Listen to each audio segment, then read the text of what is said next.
With over 1,900 road incidents reported to the BHS so far this year, including 6 horses killed and over 100 horses injured and over 100 riders injured.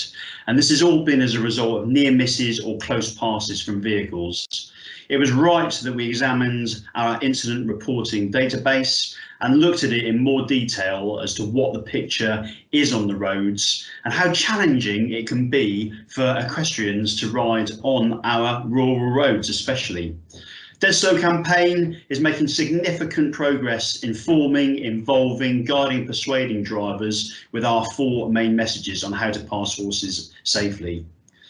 So we were really grateful for the grant from the Department of Transport to look into our horse incidents database. And now I'm going to hand you over to Dee Pollard, who was our researcher and on this project, and she will run you through the report. Thanks very much. Thank you very much for that intro, Alan.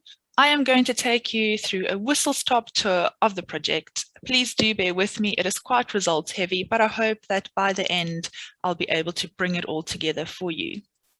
So the aim of this project was to explore equestrians' activities and experiences when using roads together with their horses, and also look at what prevents them or reduces the likelihood of reporting an incident.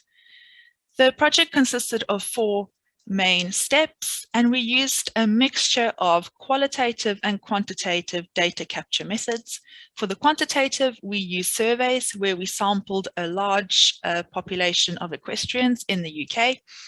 And with the qualitative, we used focus groups and interviews. So as a first step, we wanted to find out what information is already out there about the types of incidents, their frequencies, and where they are occurring. And for this, we used both the BHS horse incidents dataset and also the Department for Transport Stats 19 dataset, which is based on police recorded injury incidents.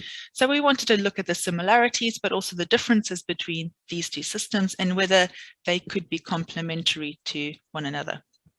For the second part, we wanted to investigate how equestrians use roads, how often they do this, and what impacts their ability to do so, and also what impacts their likelihood of reporting an incident that they've had on the road.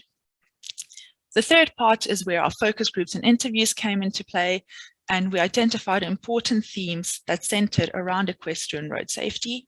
We then used all this information that we'd gathered for the last step, which was to create an equestrian road safety specific survey, which then explored equestrians' attitudes to and perceptions of road safety.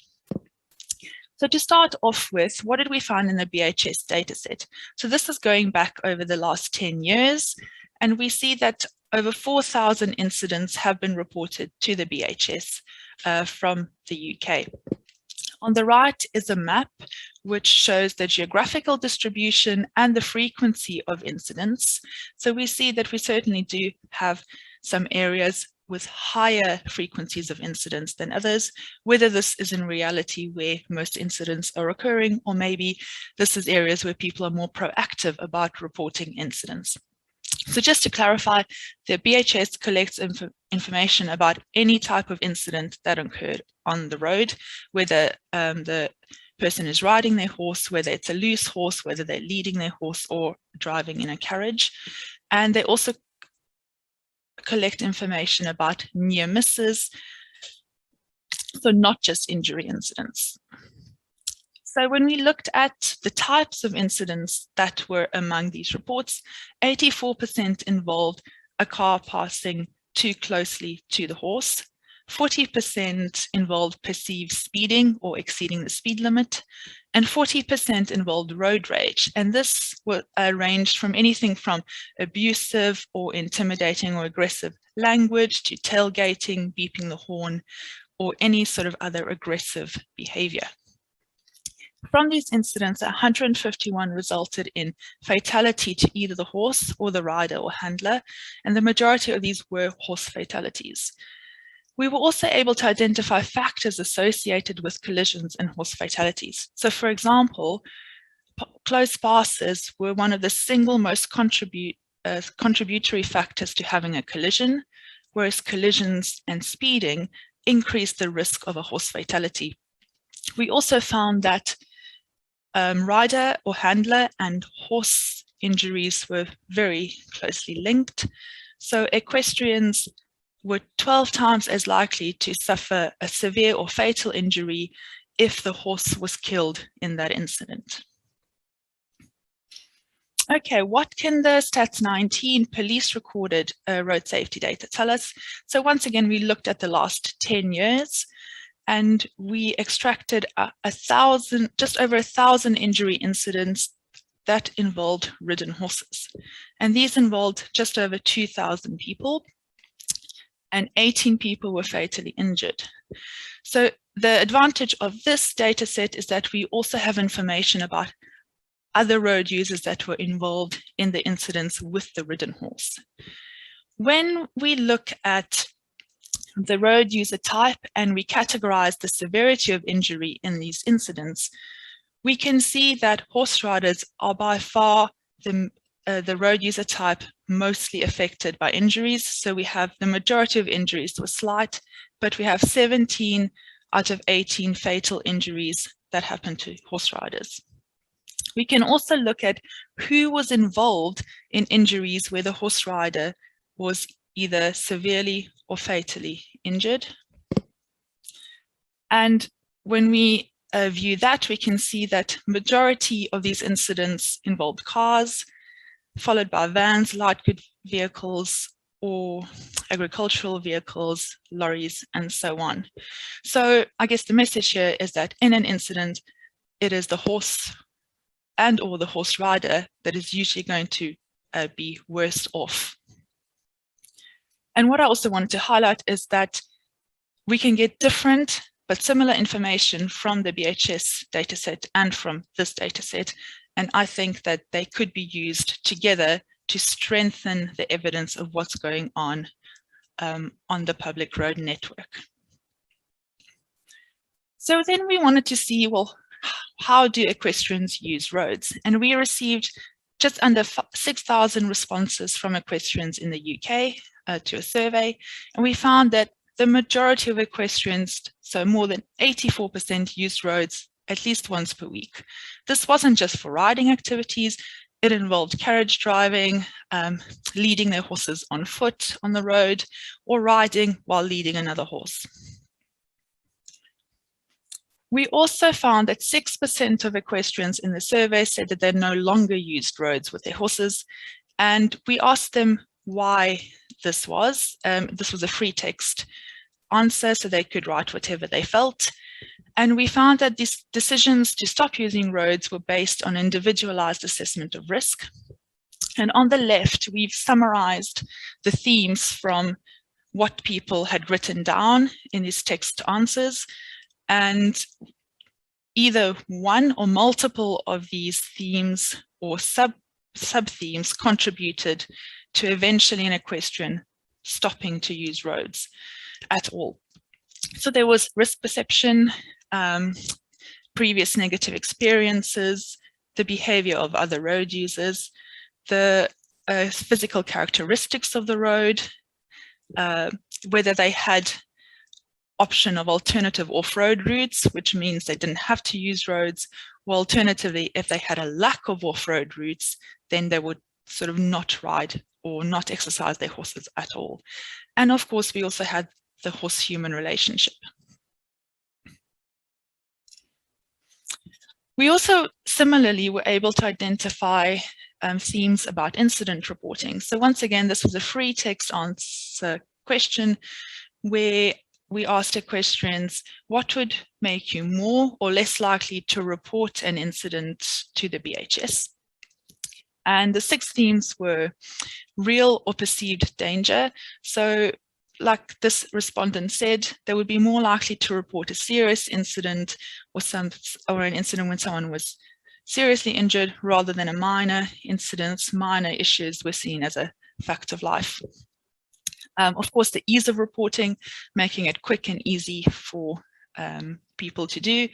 And the BHS has addressed this by creating an incident reporting app. So knowing what information is needed to make a report, and there was a little bit of confusion about police reporting versus to the BHS. For example, did they need video evidence? Did they need to identify the person involved or the vehicle involved? And if they felt that they didn't have the right information, this made them less likely to make the report.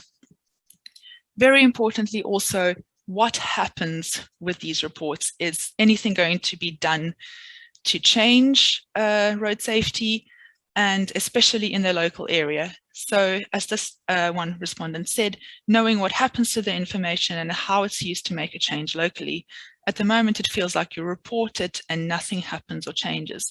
So this would then dissuade people from making future reports if they felt that it wasn't having an effect. Of course, you can't report something if you aren't even aware that the reporting system exists, so greater awareness that this is something that you can do. And finally, also, people really responded to feedback or support or advice for their individual case. So having that kind of personal touch. When we move on to the results from the focus groups and interviews, we spoke to 71 equestrians, 62 in the focus groups and 9 in interviews. And unanimously, there was this kind of shared safety for all road users that came across when we asked equestrians what road safety meant to them. Almost unanimously, they all said it's not just about their safety and the safety of their horse, but the safety of everyone else around them. So as this one participant said, I'm thinking about the safety of everybody who uses the road, not just me and my horse. From these focus groups and interviews, we identified 4 themes that centered around road safety. Equestrians really valued roads as a transport system, but it was mainly used as a leisure transport system. And in an ideal world, they would like to see the promotion of responsible, predictable, and clear behaviors. So, for example, this one equestrian on the left said, road safety is absolutely essential. I can't get off my yard without it. So some equestrians couldn't even go out with their horses without using roads. However, there was this quite considerable feeling of marginalization, where equestrians felt they were not welcome on the road system due to previous experiences, the behavior of other road users, but also the infrastructure of roads not being friendly towards horses. But they also felt that they weren't welcome on off-road routes either. So there was this feeling of, well, where do you want us to go? We also have to think of horses not as vehicles, but as road users. So horses are sentient, living animals. They have their own trained or innate behaviors and their own fears and their own emotions. So this can be problematic because they don't always follow human-made rules, and as animals, they can be unpredictable. And they're also unfamiliar to other road users, because if you haven't grown up around horses or you don't know someone who has horses, you don't always know how to act around them unless you've been taught. There was also mention of the different physical positioning of someone on a horse or with a horse and someone in a car or on a bicycle. As this one respondent said, drivers aren't aware of what we see and hear on a horse. They're in their bubble, and it's getting into the thought waves of a horse. There were also a lot of discussion about how to mitigate risks. So what can we do to make ourselves safer? And equestrians use several different strategies, from wearing high visibility clothing to avoiding certain roads, to avoiding roads at certain times of the day, knowing the local bus routes, etc. There was also differences in risk perception by different individuals. But what was interesting is that there was this real need to be seen as a good road citizen and a good road ambassador. And often equestrians took on the extra responsibility of not only doing their own risk assessment, but also doing risk assessments for all other road users. And whether this was another equestrian that was with them, or whether it was a car driver or a cyclist. So this one equestrian says, I find when I'm riding, I'm not only doing my own risk assessment, but because I'm also doing the car driver's risk assessment, because I'm not sure if he will do his. And finally, we spent some time talking about what can we change to improve equestrian road safety. So one theme that came out was making the road network more inclusive of horses. So this ranges from anything to signage that horses are in the area, or like the dead slow signs from the BHS, which guide other road users on how to responsibly pass horses, to reducing speed limits on single track rural roads, to making safe road crossings between public off-road routes for equestrians. Of course, education, but knowing how to target that education and knowing how to use that education to elicit behavior change. And this one respondent puts it quite nicely. So using kind of the positive reinforcement and building good relationships with local road users, which then promotes cooperative behaviors. So their local bridleways group actually sent Christmas cards to the local bus drivers. This ensures that they have this good relationship.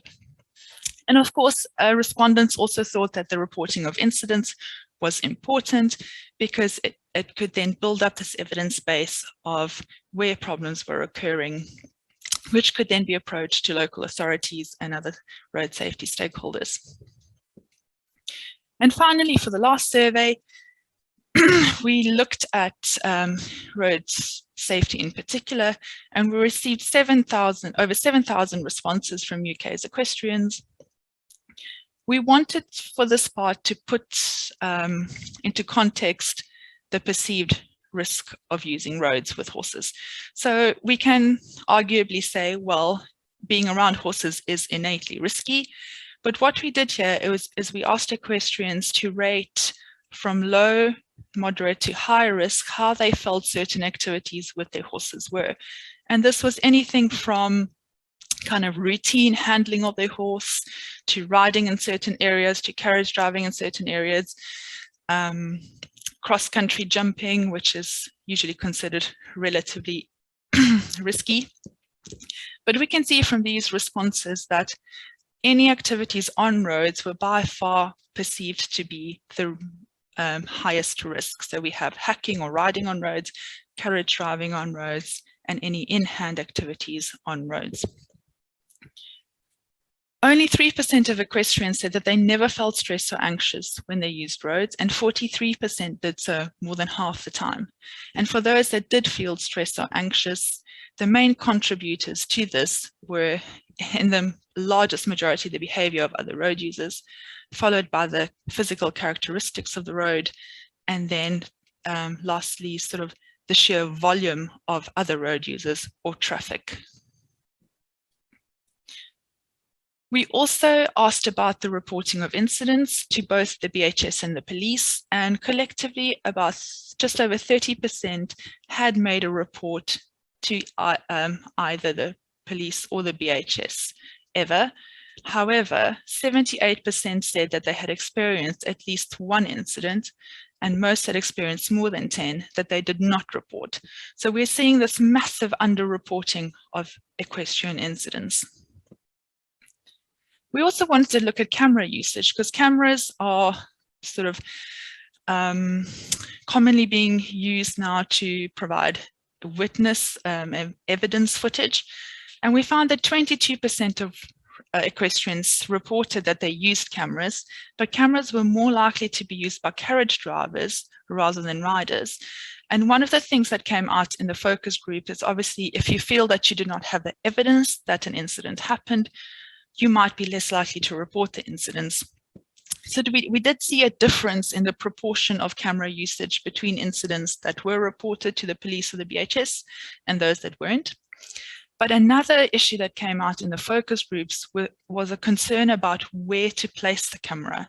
So some equestrians were concerned about placing it on their helmets and how this would affect the integrity and the safety of their helmet in the event that they had a fall.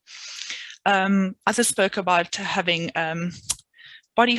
chest harnesses where they had the cameras, but then they couldn't, when they turned their heads, that wouldn't capture the image, and they didn't get very good image capture from the chest cameras. So this is something that perhaps needs to be looked at a little bit more. And finally, we also asked respondents to tell us, not just looking at equestrian incidents, but have you had any sort of incident in the previous year using any mode of transport? And 5% said that they had. 70% of these injury incidents involved human injury and 28% involved animal injury. But once again, we see this massive underreporting. So only a quarter of these injury incidents were reported to the police. We asked equestrians to say, at the time of having this injury incident, how were you using roads? And in the majority, equestrians were riding or handling their horse, so almost 60% were. We had a quarter saying they were driving a car or a van, 7% were walking, 6% were cycling. But we can see that for equestrians, in the majority, when they have an injury incident on the road, it will be when it's involving their horse. Okay, so what can we conclude from this? Horse-related road incidents are unfortunately common, but there is evidence of considerable underreporting. So this is where looking at barriers to reporting is really important, but also looking at collaboration and using existing data together collectively to give a better picture.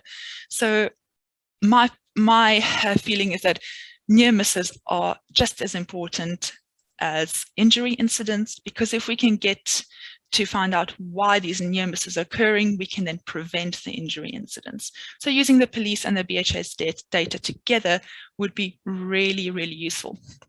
Real or perceived traffic risk can be a barrier to equestrian activities, and it can stop people from exercising their horses altogether. And we've seen similar things with cyclists and with pedestrians as well.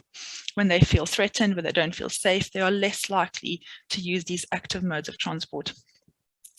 Equestrians did not feel like legitimate road users most of the time, but they also had difficulties accessing off-road routes. So creating a more inclusive transport system requires collaborative effort between a large number of stakeholders, local authorities, and governments. How do we go about reducing injury risk for equestrians? Well, we could look at improving the physical characteristics of roads and making them more inclusive, using non-slippery road surfaces, signage of horse activity, safer crossing, and reducing rural speed limits. Behavior change, knowing where to target their education. Also, if we do put any interventions into place, we really need to assess them to see whether they are working and the impact that they're having, and trying to measure that impact as well. And of course, reviewing existing legislation. So thank you very much for your attention. I'm more than happy to answer any questions. If you want to pop me an email, please feel free. Thank you to everyone that collaborated with this project. And we do have some freely available publications out already. So thank you very much.